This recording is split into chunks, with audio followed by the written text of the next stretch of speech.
Being a parent is extremely difficult in 2014 with the emergence of all the new synthetic drugs that we see in the market.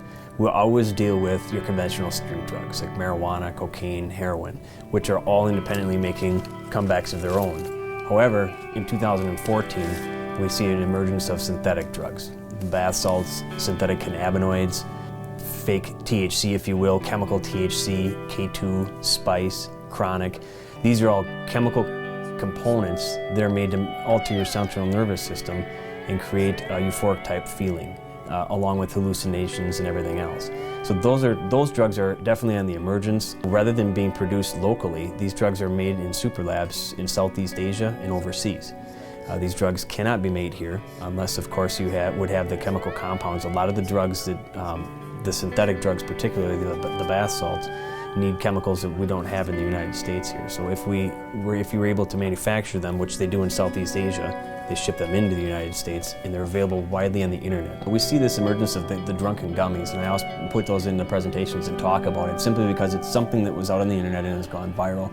And it's something as simple as taking a bottle of vodka, pouring it out into a bowl and getting a package of gummy bears and soaking them in the vodka in a lid for 7 to 10 days. Well, then they take it to school. The bad part about that is that you can have a lot of unsuspecting kids if there's somebody by a locker at class change handing out gummy bears. Well, by 4th hour, the teachers are going to have a real inclination that something's seriously wrong because the kids are going to be becoming intoxicated by eating those gummies. So they either may or may not know it, which is a danger. So there's a lot of that kind of viral trend going on. There's also the viral trend of bringing the hand sanitizer to school, or if it's already at school, to be drinking that. It's 62 to 65% ethyl alcohol. So by volume, it makes it about 120 proof, whereas a bottle of vodka is about 80 proof. So you can see the attraction there.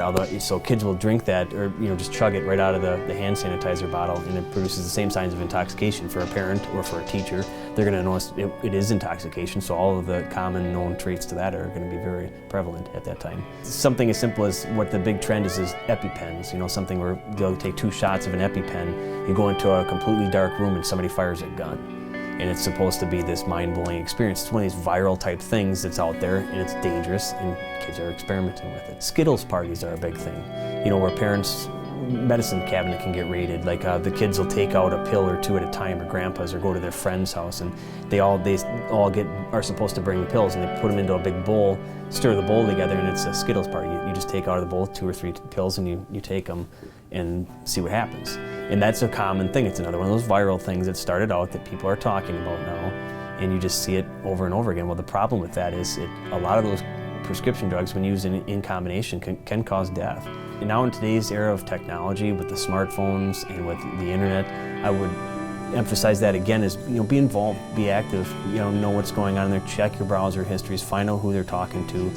There's a lot of different, spyware type things, parental things for smartphones if they're on your family plan, where mom and dad could be monitoring, making sure that they're not surfing these black websites, so to speak, to be carousing for, either ideas for things to do like that, or perhaps looking into the synthetic world.